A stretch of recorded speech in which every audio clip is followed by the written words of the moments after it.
afternoon, everybody. Welcome back to Tea with Templeway. This is week 4 of our new project, and today I'm going to have a young lady called Destiny Malcolm join me for tea today, and we're going to be discussing the concept of anxiety. So before Destiny joins me, I just wanted to share with you a brief summary of what anxiety is, or is often described as, and then me and Destiny are going to be having a conversation based on our own experiences. So neither of us are mental health professionals, so we don't have all the answers. All we have is our own experiences, and Destiny has kindly offered to share hers with us today. So I'm just going to read you the summary and then I'll invite her on. So anxiety is a normal part of life for all of us. We can often experience it in different types of ways, particularly at stressful times, for instance around exam season and things like that. People use different terms to express anxiety. Some might talk about being worried or feeling nervous or panicked. Our body's natural system to manage this emotion is to temporarily go on high alert. Some may know this as fight or flight mode. And the bodily sensations people often experience at these times are dry mouth, shallow breathing, a heightened awareness of their environment, increased heart rate, and raised blood pressure. Generally, once the activity is complete, our bodies can self-regulate and bring us back to a calm state. But for some people, the anxiety can get so intense that their bodies struggle to go through this process of self-regulation and can get stuck in an anxious state. And at that point, some of the areas of life that can be impacted are sleep, concentration, and appetite. So that's kind of a more generic summary of what anxiety is, and it is different for everybody. And as I say, I'm going to say it again, neither of us are professionals in this sector. All we know is our own personal experiences, and that's what we're going to be sharing with you today. So if you do have any particular concerns, or you want to know more about anxiety or mental health and we aren't able to answer the question for you, it's been recommended as a resource to visit Young Minds UK. I will put their Instagram handle in the comments later on, so you can access that from here.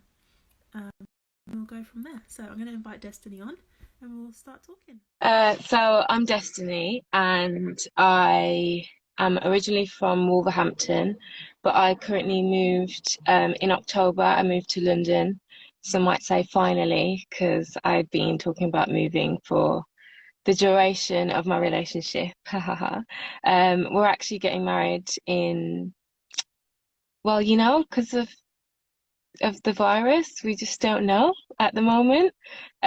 So we were supposed to be getting married in June, but that's next month, isn't it? So yeah, that's probably not going to happen. But in this stage of life, we are just navigating what's important, what we want to take on, what we want to leave behind, that kind of stuff. And I'm really using this time as a kind of catalyst for where I think that God is placing me, especially on the little corner of the internet that we take up. I'm quite enjoying learning about the different types of people that I want to connect with. My voice, I sing as well, so I do music, and I want to really pick that up again as well, writing music again and that kind of thing. But yeah, life experiences, they challenge us to get into new headspaces, don't they? So yeah. Absolutely. So it's not easy. So today we're going to be talking about anxiety and our personal experience. So I wanted to ask you what you think about, I guess, education surrounding anxiety specifically. Okay. Do you feel like people know what anxiety is and understand really how do you feel like it's represented correctly in anxiety and in our sectors? Yeah. It's interesting because I feel like there's a space where people are very knowledgeable Mm. And there's lots of like, for example, I'll use Instagram. That's where we are right now. Mm. There's lots of posts and lots of pages that are that are used for support for anxiety. Um, and I know that like some of them are NHS supported and that kind of thing. So I think there is a lot of information about anxiety, but like on a personal day-to-day level, there I think the people that I've experienced and spoken to and shared with, they can still not know actually what it is or how it is manifested, especially within their own bodies. Mm. And it will take a really unfortunate instance to happen. And they're thinking, oh, maybe I am experiencing anxiety, or maybe like was that what they call panic, or was I having a panic attack, or those kind of questions are still floating around in our minds, even though we have seen it on the NHS website and we've seen it on an Instagram mental health awareness post or something like that. So I think it's half and half, really. Yeah. It's like the made white across the board for everybody yet. It's not quite there. I hear that. Mm. So when did you first start to notice um, that you were experiencing anxiety? Yeah. So I was saying that it was post uni. So in 2017, I I finished university after like a very stressful third year, as anyone can say about their third year. Um, I was really struggling like to kind of come to terms with the fact that I was leaving uni. What am I going to do with my life? I actually studied to be a teacher in the 3 years, and Mm. then in the final year I decided that I would withdraw my application and Mm. not become a teacher. And yeah, it's a bit weird because everyone was like, well, what are you going to do now? Like, why would you spend all these years? I don't see it as a waste because I learned so much, but I was a little bit like, okay, it's all in God's hands now because I don't know what I'm going to do. So Mm. I moved back from Birmingham because I it was coming to the end of the year, but I moved back a little bit early because I was having a lot of um, IBS issues. So I have what they call irritable bowel syndrome, and it was just getting really bad. Like during from first year all the way to third year, it was really bad. And then there was one moment where I had to my mom was just like, just come home because it's just too bad for you to be on your own. So I came home, and that's when I just started to notice a real spiral in my physical health. Mm. Um, and I was just questioning like what is happening. I'm eating. I'd always been like vegetarian. I was on and off vegan. I was on and off vegetarian even. But I was eating things that would trigger me, and I didn't know until like years later. Mm. And so it was around then that I realized I was experiencing these symptoms of anxiety, but I didn't like go to the doctor or anything. I think I spoke to one person and dabbled in the thing of like my mental health is spiraling, like what should I do? I think I spoke to my youth leader actually, um, Mm.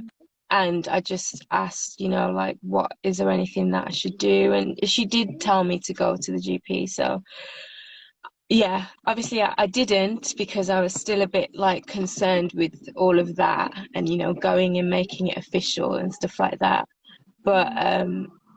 I think one thing I will say that you'll see a theme of is that my body and our bodies will tell us Mm. things that like really need to be getting done. So Yeah. it was literally my IBS was just like flaring up, and I would try and do things about it that, I would get from the doctors or stuff like that. But I just knew that I needed to kind of nurture my mental health. I remember buying a book called The Worry Book, which I actually only picked up this year, and I bought it in 2017 because I knew that post uni I was experiencing some real crazy times. Yeah.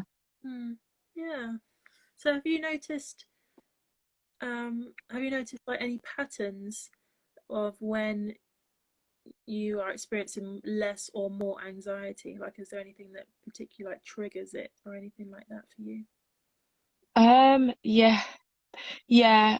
Unfortunately, there are lots of triggers for me, and I think the longer you wait to deal with what you're experiencing, the more you'll find it hard to kind of deal with the triggers, basically, if that makes sense.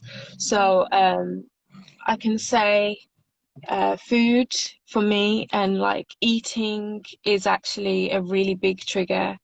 Um, a lot of people will think that I have like the greatest, I'm totally healthy and da da da, and nothing is wrong because I eat all this kale and whatnot.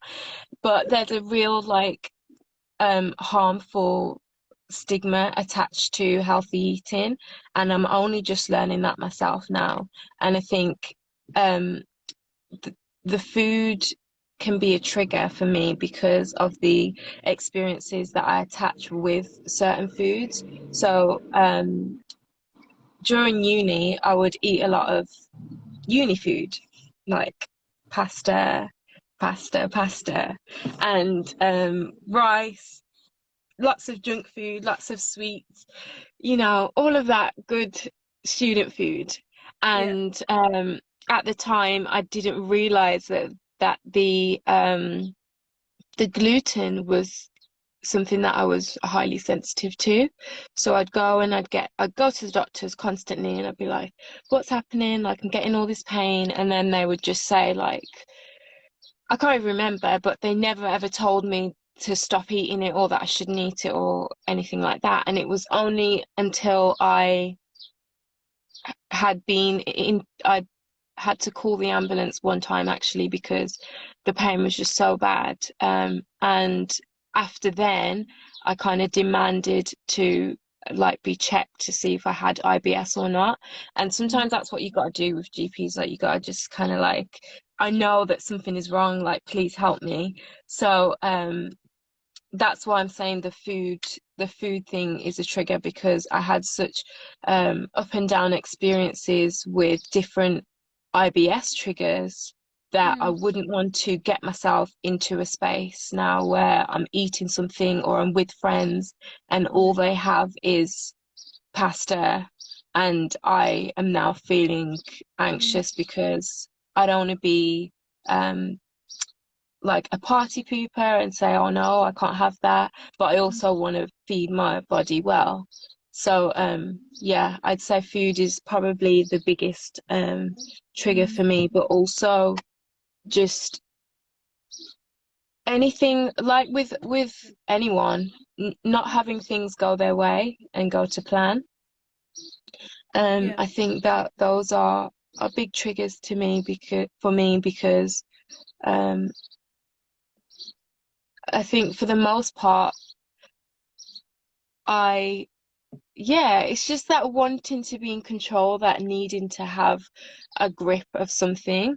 Mm. And again, going back to the food, when I cook my own food and I prepare it, I know exactly what's going in my body and I know it's not going to harm me, for the most part.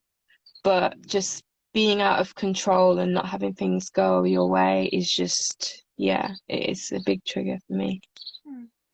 Yeah. So Ramona's just asked a good question. She asked, "How did you know it was anxiety and not just general stress?"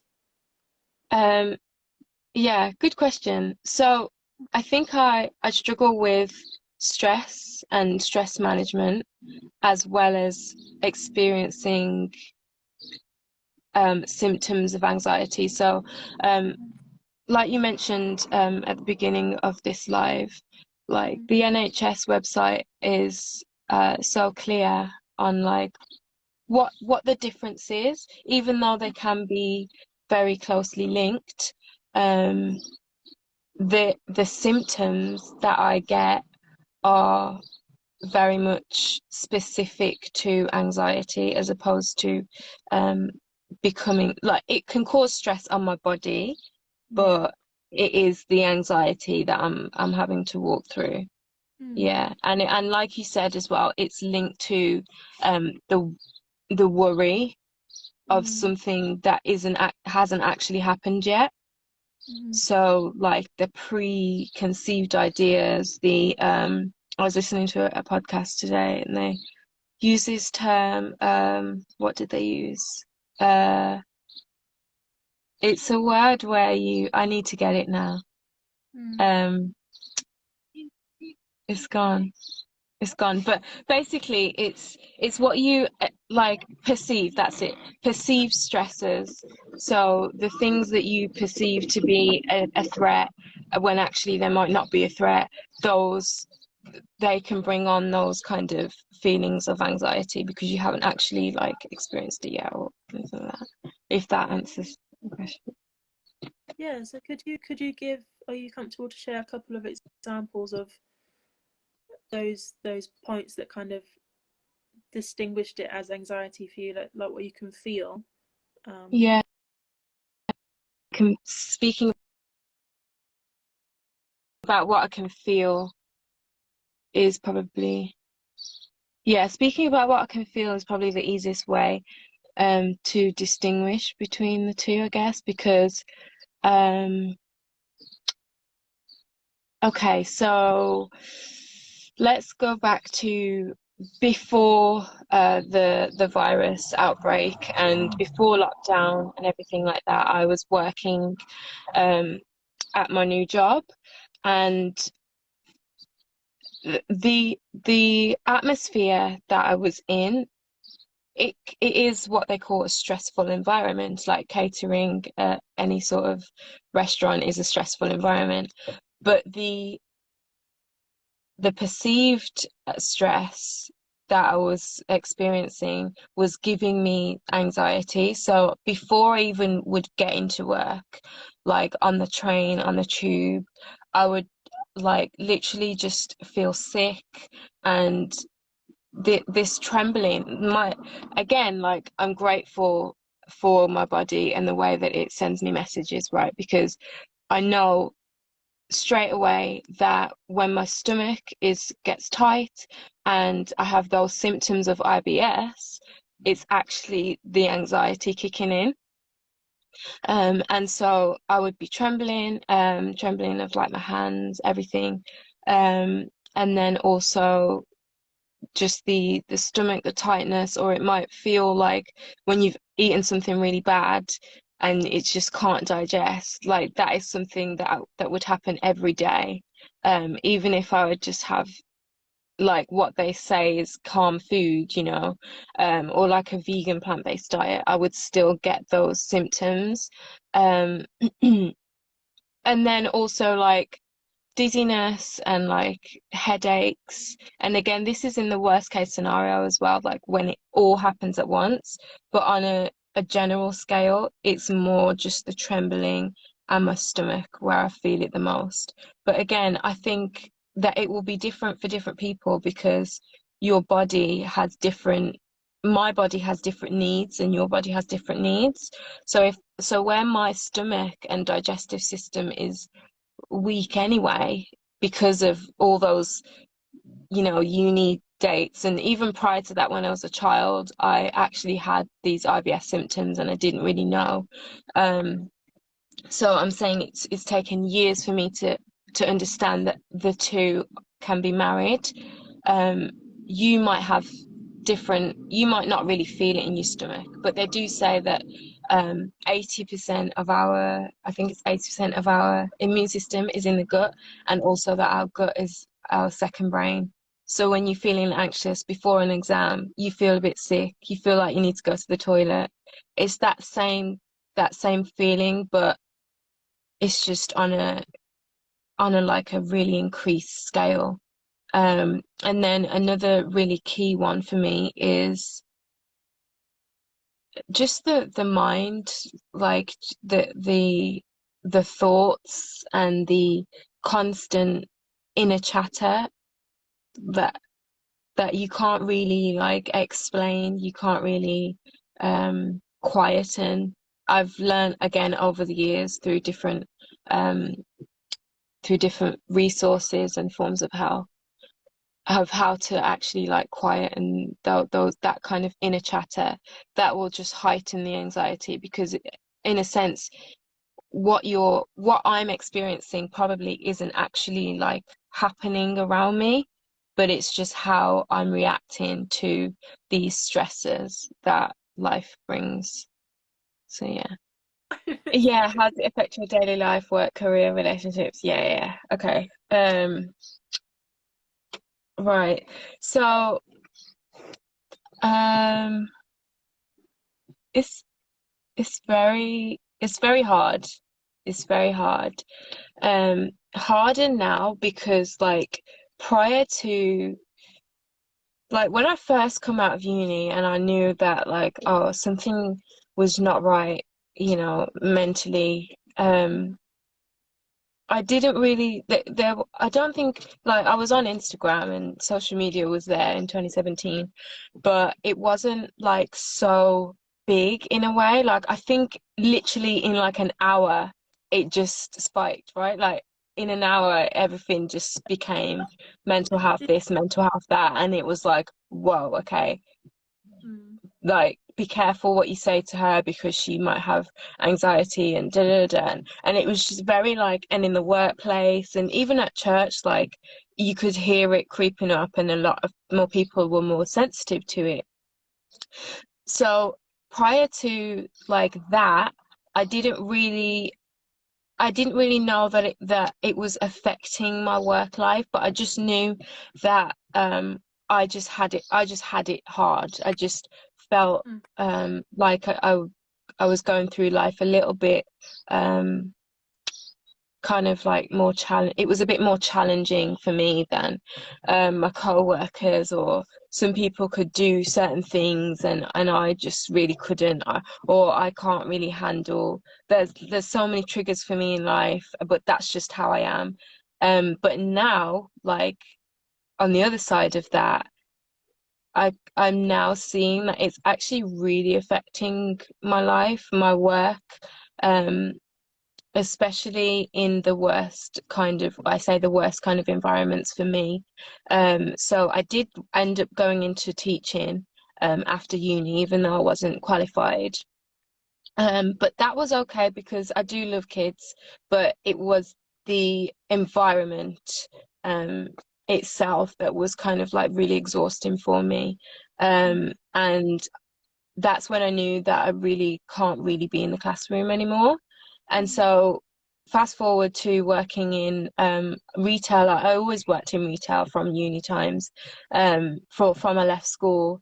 And again, those environments were very fast paced. They were very highly stimulating. And so it would like affect my work, but not in a way that it would make me less like approachable or less good at my job. But then now, like literally in 2020, wait, October, November, December. Yeah, so like 2019 to 2020, um, working in London, it just like really, yeah, it got worse, but I think it not, I don't want to like say, oh yeah, it was London, because Mm. I believe that there are situations in life where it could have been worse in a different place. Like, I don't think it really takes anything for me to, it doesn't take like the tube journey for me to feel like it was just the tube. Do you know what I mean? So, work, when I'm speaking about how it affects my work life, I honestly couldn't be the best person that I wanted to be at work. Mm. And I feel like, should I be even saying this? You just realize like this, but this is my truth, you know. I've spoken to, and again, this is something that, if you are experiencing anxiety or stress or anything to do with your performance at work, you should actually let your who is it, like your supervisors, your managers know, because they also have a responsibility. You have a responsibility for yourself. And so it got to a point where, because I was encountering customers on a daily basis and also trying to figure out my own life, and then just the actual environment, and then also because I worked in a food place, again talking about the food being a trigger, on the IBS and then on the mental, um, it was very hard for me to do the job properly. So I ended up having to kind of ask for shorter shifts and kind of just really evaluating. Like, I was just thinking, can I even work anywhere? Like, can I even do any job that isn't a librarian? Because I honestly loved being with the customers, and um, I loved the nature of the job, and that's where my heart is. But it was like my physical being was just saying, no, no, this is not great. Like, you're going in again, like, this is not great. And I think, honestly, before lockdown, I was going to the doctors for some other health issues. And again, linking the two, you really have to think about how your body is responding, because um, I I should be taking iron supplements, and from the time I reached London, I hadn't been taking them. And so, I don't know what I was thinking, but it means now that I'm actually deficient in certain things. And so that also is going to impact your mental health and how you just respond in general.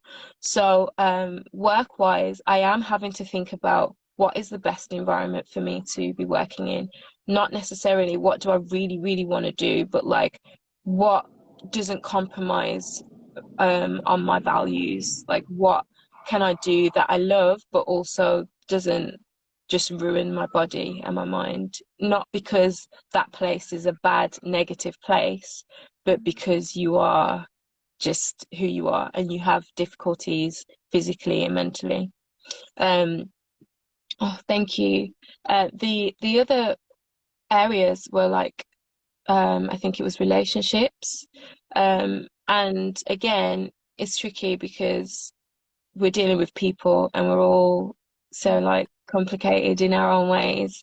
But I think I'll just speak about my relationship, like, personally. It is it is challenging, but it's also very comforting because um like with my fiance Dan, like he is able to like watch me grow and like also learn my triggers as well. And we'll be in a situation, for example, like social anxiety is something that people experience a lot. And it's now come to a point where we can be in a space and he can just read my mind and know that actually this is turning into a less safe space. Not because there's knives being thrown about or anything, but literally because of how I'm feeling. And again, it goes back to that perceived stress, but in that moment I do want to just fly. I just want to like get out. And so I think it's good to know, like, in your relationships, what that person likes, what that person doesn't like, and also just being really sensitive to their needs, really. Thank you. That's a good question. Do you think anxiety or any mental health issue really is something you can truly heal, or is it just who you are? A very good question. Today I was again listening to that same podcast, and What was the podcast called? it's called Organic Olivia. Okay. Um, Yeah, she's here on Instagram and just been doing some research. She's a herbalist, and she works with natural herbs and just like the natural lifestyle, lifestyle medicine. Um, and honestly, like the knowledge. In the past like 2 weeks, I've realized that this question is so deep because I would always say it's just who I am. It's just who I am. My dad, my parents literally are like, it's just who she is. Like she just can't be in a room with too many people. It's just who she is. And all other things as well, like the smallest things. I can't think of an example now, but like I have a lot of like sensitivities, and the smallest things can like trigger me or make me feel exhausted. And the podcast today was about stress. And the podcast I listened to today was about stress. And she was saying that actually a lot of these things that we're dealing with are to do with imbalances in the mind, in the brain, and in the body. So like chemical imbalances, hormonal imbalances, especially as women as well. We know that like when we are about to come on our period or like just PMSing or anything like that, we're going to have mood swings. We can feel anxious more so. I know that lately I've had my kind of like worse anxious moments just before my period, and it's literally all about that hormonal imbalance. So to answer the question, um I do believe that it's something that can truly be healed. I believe that because we're living in such a broken and stressing world, Mm. that there are going to be stresses. We're all going to feel anxious. Yeah. But I think when God said, be anxious for nothing, he didn't say it because, you know, he's just dismissing the fact that we're in 2020 and there's all these anxiety disorders. But actually, he's saying there's some freedom in actually what is available. So the herbs that Organic Olivia has been working with, and just like looking at a balanced diet and sorting out your hormones and that kind of thing, and then also the spiritual aspect of what Jesus is saying, like I can give you peace. All of that combined is there to actually just heal us, just to be better versions of ourselves. So I Mm. definitely think that we can work through healing. Therapy we haven't touched on yet, but you know, it's things that are there to help us to heal. And if you're not as worse as you was last week, then actually I believe that that's progress, that's healing. Mm. And I guess it's difficult as well because you just never know. As you say, like you've shared in your experience that you started to notice more anxiety in your life after university. So it's not Mm. something that you were born with and you've just had your entire life. Yeah, yeah, Obviously, mental health is such a broad thing. yeah, It's yeah, same as physical health. There's all sorts of different things yeah, experience. yeah. Some you are born or you see it very early on in life, and some things Mm, you pick up with in your 40s or 50s. yeah. Uh, I guess it's that sense of everybody's life is a process and a journey, and Mhm. you may experience some mental health issues or struggles, Yeah, and you might go for a period where you don't have any, and it might come up again in the future. It doesn't necessarily mean yeah, that um, there's anything wrong with you or you're just kind of yeah, destined for mental health issues. yeah, I guess exactly. you just have to be present in, today is a good day or today is not such a good day, and Yeah, do the day. Because yeah, yeah, it's hard to say really, isn't it, if it's it something is. completely healed or not, because I guess it's also learning how to cope with it. Like you said, it's knowing Yeah. yourself, um, and understanding yourself better, Mhm. so that you can cope with it and Yeah, it's heal true. as well. I agree. It's a very complex and deep question. It is. It But very is. It is. But good. I'm a firm believer that there's always a way out, and there's always, some people say there's not an answer for everything, but like some things, like majority of things that I know right now, like there are answers out there, and just we're so blessed in this generation to have all of this knowledge literally at a click. Right. Like I literally found this podcast, or I found an article, and like it's just I was speaking to my mom yesterday because again, like something that I struggle with is like the clenching in the night. I think they call it bruxism, sleep bruxism, and Yeah. it was just affecting my sleep. And I'm just thinking, okay, I know it's stress, I know it's just an innate thing. Like, is it something that is just me? Like what Petty said, is it just I just do that? But actually, when she was reading, she was like, actually, it's all to do with your circadian rhythm, I think she calls it. And it's like, how much sunlight are we getting? How much actual sleep are we getting?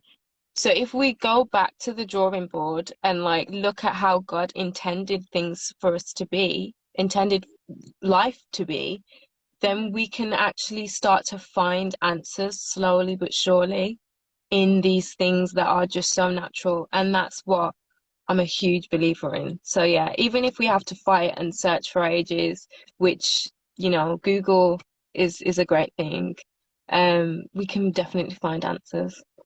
Yeah, definitely. So Ramona's had another question in there. Um, have you ever had through scripture tell you don't worry about tomorrow or refer to your anxiety as a lack of faith? Well, actually, I never really share my experiences. Like I said, that time in 2017 when I knew that I kind of wanted to touch on counseling, or just therapy in general. I didn't know if it was counseling or coaching at the time. I spoke to, as I said, my youth leader, and she never, not once, gave me. Actually, she was the one who was like, "I'm gonna give you this number to call." I mean, she works in she doesn't work in the mental health profession, but she is very exposed to it in her line of work. And so, she knew at the time, she knew me as a person. So she knew that I knew these scriptures. She knew that I knew these promises. And what I think is great is that she didn't actually just throw them at me because, you know, I know that a lot of people are struggling with anxiety in church, but they are afraid to kind of just talk about it because they're like, well, there's that one thing in the Bible that says we shouldn't worry. And it can be like, is this like against God and all of these things? But again, that's just it's bringing up more. Um, it's bringing up more like anxiety in a sense. So yeah, to answer that question, no one has ever really, I've not really experienced that, thank goodness. There's a place um for the scriptures Oh yeah. and for the church, but should definitely we shouldn't feel bad for seeking help and seeking professional help, and like, or either feel that it's weird, or Mm. because for me, I back in 2017, and I mean 2017, 18, 19, 20, it's Mm. only 3 years, but actually that time was really short for me. Yeah. Um, a lot of things happened during that time. I'd moved house quite a bit. I've actually spent my life moving house, and Mm. again, that has probably triggered a lot of anxiety for me, um, because yeah, moving is stressful for anyone. Um, and so when I was in that space of like, okay, what's kind of happening to me? I've finished uni, but like I'm trying to stay positive, but I just can't shake these feelings, and then just becoming anxious over time. Mm. I did reach out and I did seek help, um, but I was afraid that this would make it official, and I was afraid that oh, I'm going to be labeled as I've got this mental health issue, and Hmm. it was really uncomfortable for me to unwrap Yeah. at the time, and so I didn't continue, and yeah, like, my GP would tell me, especially with the IBS thing, that a lot of the time it is to do with your stress, and how you are like just so always on the go, always in that fight and flight mode, that you can't relax, and then your digestive system can't release what it needs to release in order to digest. So I knew that it was an issue that I'm gonna have to face at some point, but at the time I just didn't. Mm. And so now, years on, actually it was only when my mom was diagnosed with cancer in I think it was like 2 years ago now, I can't remember. But she had told us, and then I was automatically those feelings came back again, like in the moment, those feelings came back, Yeah. but I was very positive. I was very um, on high faith, if you want to call it that. Yeah. So the faith, the scriptures, they definitely played a part in that moment. But I didn't know that actually everything that I was doing on a daily basis, me now not being able to eat a meal, you know, Yeah. I was struggling to eat breakfast, like just always wanted to eat junk food. Um, and also seeing that around my house as well. Mm. Like that is and was anxiety really playing out. And so that's when I was like, okay, I'm just gonna reach for the NHS. Like you can actually do um like a self-assessment. So I just did that self-assessment, and they ask you questions and da da da, and then your GP gets back to you, and you just go through this whole process. And at the time, I was just like, I can't keep putting off seeking help when I can't help myself, essentially. Hmm. And so now, like again, 2 years ago, 2 years on, um, I'm only now stepping into having therapy. Um, it takes a long process, but like again, I didn't want to force myself, and I didn't want to be in a position where I was kind of still at home and doing it, or still in certain environments and doing it. I knew the kind of space I wanted to be in order to have certain like therapy and stuff like that. So yeah, I think it's funny how life works out, but Hmm. again, like just yeah, professional help is out there for a reason. Mm. So Mm. I'll share it again. One of the recommended resources is Young Minds UK, uh, Yeah. really good website and resource for all things mental health related, to Mm. the right directions, because there is a lot of different help that you can get, Yeah, there is. Yeah. for GP and beyond. So Yeah. Minds UK is a really good resource.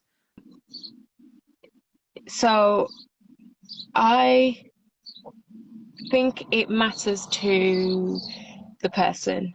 So me, I actually am finding that I'm preferring to have a Christian counselor, or a Christian therapist. Yeah. Um, but like I use so the NHS and what they have given me, and how they help me is really, really useful. But like there are certain things. So I guess there's different types of therapy, and you would be able to speak to this as well. Like so when I'm going to say like, okay, I need to have therapy because I have anxiety, it's so vast, but there are so many things in my past that actually I have to deal with. Yeah. And so the reason why I would want to sit down and have um talking therapy with a person who is a Christian is because I don't want to actually have to kind of do that work of like making the connections of the spirituality and being calm. I kind of want to just relax and be in the present and be like and know that actually someone is going to give me kind of like both ends, if you like. Yeah. Now, again, I haven't started my therapy yet, so I can't say whether or not it's like super, super important for a Christian to meet with a Christian. Yeah. But essentially, it's whatever you feel comfortable with, because I was speaking to a friend and she was saying that she would actually prefer it to not be a Christian. But again, it's all those preconceived ideas of what we think that sessions are going to be like and that kind of thing, and you just really don't know until you get into that space and you meet with that person. So I'm Mm. hoping that um we can work through things in a way that is beneficial to me personally, and because faith is such a big part of my life, Mhm. I just see it as easier for her or him to make that connection. Yeah. Yeah. Yeah. Um I've kind of done work with different counselors and therapists over the years. Yeah. Worked with three different therapists so far, and Okay. one of which was Christian. Um, Yeah. my most recent therapist, who I've done the most work with, um, Yeah. isn't Christian, but Yeah. very respectful of my faith, uh, Yeah. and kind of takes that into consideration. And I think a lot of therapists do that. They're Yeah. trained to do that, and respect. Right, exactly. Yeah, exactly. And it, personally, for me, I I felt that it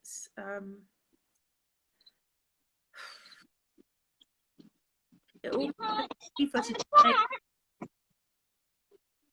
because I know that they're not going to judge and put me in a bracket or a space. Hmm. And it's interesting, but obviously it depends on what you're going to therapy for and what to talk about. Um, Yeah. Yeah. because really, and what your faith walk has been like. If you have a faith and perhaps it's not been a part of your life the whole time, it's going to have a different impact on the work that you have to do and so on. So Yeah. I agree with you, Destiny, that it is totally down to your preference and what your needs are. Um, Yeah. It's and yeah, true. it's fine to have a conversation with your therapist about that too, or people that you're trying to get maybe like recommendations from, to say that that's your background and you're not sure. But yeah, Yeah. it's an whole interesting topic It and is. It is. one. So I wanted to ask you is if you felt that well, how has lockdown been for anxiety? You've said about normal life as we know Yeah. it, or lockdown, your work, your relationships, all that kind of stuff. Has being on lockdown, have you noticed it's kind of, yeah, has it affected any way, or has it just kind of felt the same for you in these circumstances? Um, yeah, it's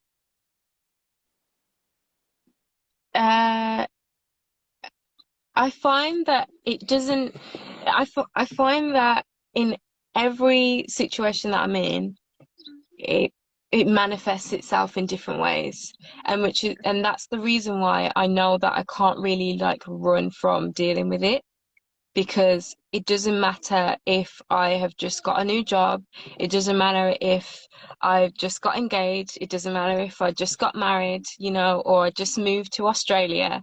Like, what I deal with is, again, in me, like, it's what I have to deal with. And so it's manifested itself in a really interesting way um, during this lockdown, because I don't have to do any like work, as in I can focus on my own personal work now. So it's like, okay, I have all this time to focus on my work. Um, but I would say that the moments of anxiety come again when I am in those weird spaces of like, what is happening? No one knows what is happening, or when we're going to be able to get out again, or all of those things. And then I kind of just like find myself in a bit of a horrible space, in if I'm honest. Mm. And um I've experienced, like, when they talk about the symptoms of like the shallow breath and um the headaches and the tension and all of that kind of thing, like that still happens even though I'm not at work in a stressful environment. And that's why I know that it's something that actually doesn't have anything to do with the environment itself. It's more just how I respond to just the life around me. But I think it's been good in a sense that I live just across the way from a beautiful, like, if you've seen on my Instagram, like it's just the most beautiful little piece of haven in London, and it's just by the river. It's got a few tree, well, it's got a lot of trees, and I can go there, and that's like my kind of ritual. Like I like to just unwind there. I like to go there and just sit and talk with God and meditate, read, whatever, listen to music. And I can kind of create that routine. We speak about routine during lockdown. It's important to have a routine. I listened to the SEC, I think it was SEC media conversation a while back. I think it might be last week or something like that. And they were speaking about the fact that we're in a weird space. Everyone is in a weird space. And so if we don't have any sort of realistic routine, we are going to be experiencing these feelings. And if you do experience anxiety, then anything can trigger it. And so I'm just very sensitive to the fact that it doesn't matter where I am or what space I'm in. I just have to know that there are certain values, like I said in the beginning. There are certain values that I need to respect within myself in order to feel like today or this hour is going to be a good hour. Today is just going to be a good day. Yeah. That sounds good. I don't know if you shared when I asked you about things that trigger your anxiety. You shared at all anything that you've already just mentioned about going out in nature, that kind of having that Yeah. ritual. Is there anything Yeah. you noticed helps, and obviously your diet as well?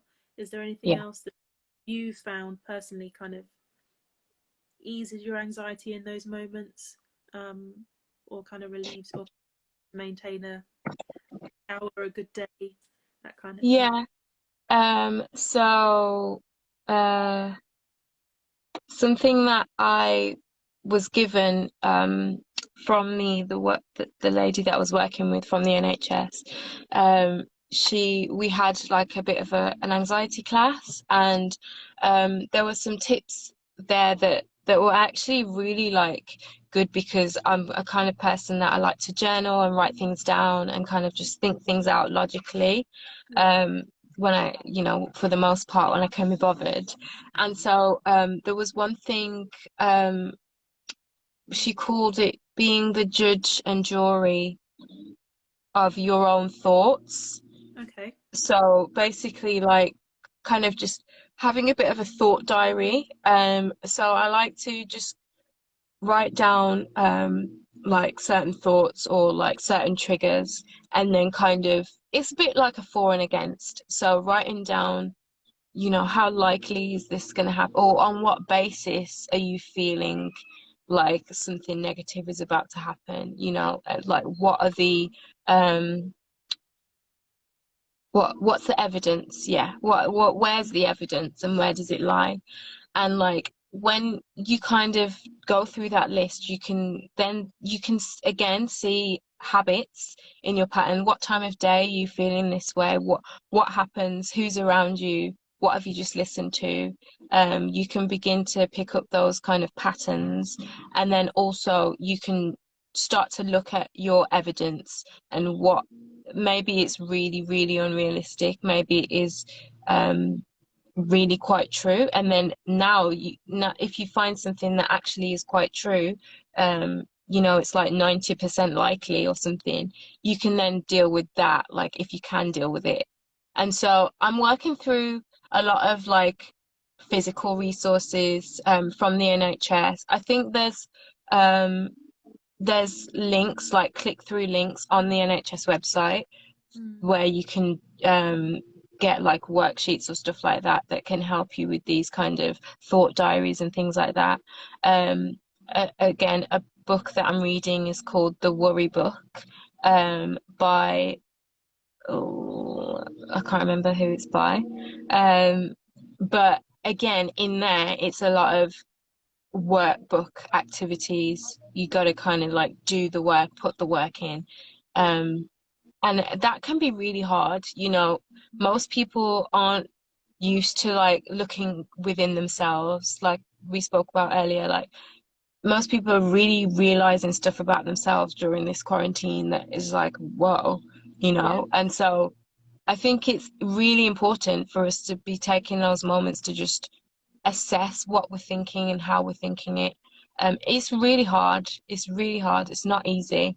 Um, but I like to use my pen and my paper and get things out. I'll always be an advocate of that. And I will say that when I moved to London, I I stopped doing it. I stopped writing. I stopped journaling, and I would find myself becoming more and more worked up, and I would see signs of anxiety on a weekly basis, especially going and coming from work. But I really wouldn't pick on up on them. But if I was journaling in that time, I probably would have been able to say, okay, you know what, I was feeling a little bit X today. And that, yeah, that's the book, yeah. And those feelings could have been written down. You can see it on a page, and you can be like, okay, well, but I just thought to myself, I wrote in my journal one day, like, how dare you, Destiny, like, stop journaling, like, how dare you? Myself was telling me, like, you really thought you could live without journaling. Sometimes you just got to do what you got to do when you know it's good for you. But I was really afraid to be so stuck in journaling that I would write everything down. It's just about balance. It's just about balance. Also, another thing, um, essential oils. Again, I'm a bit like wary to say all these things, but like they really do help me. Um, I love to put them in my diffuser. I love to put them in the bath. Um, yeah, again with diet and like exercise and walking around in nature, I love me some essential oils. Yeah. My last question is, what advice would you give to others how for how to support a loved one who is experiencing anxiety? You were talking about essential oils. Yes. So I was talking about essential oils, which ones? So any like any what I was going to say. Yeah, so the calming kind of essential oils that I would recommend, lavender, um, for sure. Also, frankincense, guys. Yes, frankincense. My mom uses frankincense, and I just thought I never really, you hear about it in the Bible, but you just think, oh, okay, what is that? And so I was doing some research, and um, it was used a lot of the time for its antidepressant like effects. And so I was just watching this documentary on iPlayer, and I saw them in the desert, like proper just inhaling it and that kind of thing. And I just thought, how cool is that? What are they doing? And then they were saying, yeah, it's frankincense. So I've got some frankincense in my room, and I just thought, okay, just gonna put it in the diffuser just on its own. And I don't know if it was like psychological or not, but it really, it's one of those where it's not a sweet smelling, it's not necessarily sweet in its smell, but it's just soothing. And I think a lot of the times we associate like, oh yeah, nice sweet smells, they would just be perfect for a calming day or whatever. But it's actually like if you do some research into aromatherapy, and you'll see like it's not just the sweet ones that are like really good. So lavender is really good, frankincense. I use a blend of peppermint, frankincense, and lavender. That's what I've been rinsing during this quarantine, because the peppermint also just keeps me a little bit alert and clearer headed. And then the frankincense is there to soothe. And then at night as well, because my sleep is affected, I will drop some lavender in there. So yeah, do some research, but also follow me, because I literally post everything that I find. I just share it all the time. So yeah. And then Callie's question was, yeah, support for a loved one.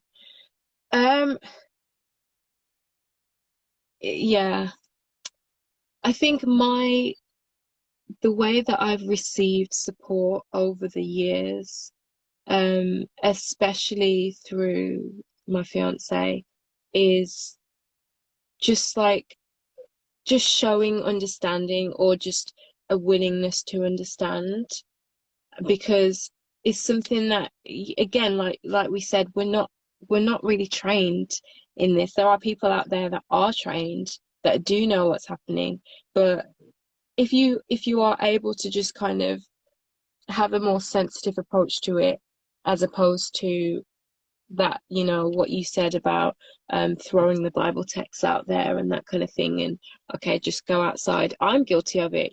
Have you drank water today? Can we do some breaths outside? Like that kind of thing. But in the moment, what I experience in a time of anxiety in my mind is so surreal, that you just kind of sometimes you just got to sit there. And in this lockdown period, we might not be able to just be sitting with somebody physically. So I think just being able to speak about things, also like just sending comforting resources. So I like to use art therapy, like videos. I've got a playlist on YouTube that I'm curating of all the therapy type videos. They might not have been made for that, but I know that there's one particular video that I've had, that when I've had a panic attack, I have reached for that video, and it's just calmed me right down. And there's no talking in it, it's just someone painting, but it's just beautiful. And that kind of thing, like, just again knowing what someone really loves. If there's lots of help out there, and on Instagram as well, there's lots of anxiety pages that share like what you can do to help a loved one, the things that you shouldn't say and the things that you should say. I'll dig them out actually, and then send them to Callie, and she can share them. But there are certain things that aren't really helpful, to say, and there are certain things that really are. So again, it's just what I know, what I find really supportive is just someone helping me to create that safe space again. Just like, let's go into nature and let's just listen to some music, and we'll just get through this, it will pass. That's the most comforting thing for me. Okay, that was your last one. No worries, thank you. Quick top tip. Make sure you go outside, guys. Honestly, the weather has been amazing during lockdown. There's all those memes that talk about British weather, but like, as I said, I live by a park, but literally, if you can walk up and down your road or walk through some trees every single day, and just make sure you're staying just calm, just know your triggers, know what. Yeah, I won't say like the generic things like drink water, do exercise. You know what your body needs, and your body is like, your body will be telling you what it needs. And so just listen to that and just respect it. And that's my top tip. Okay, cool. All right then, thank you. Bye. See you soon.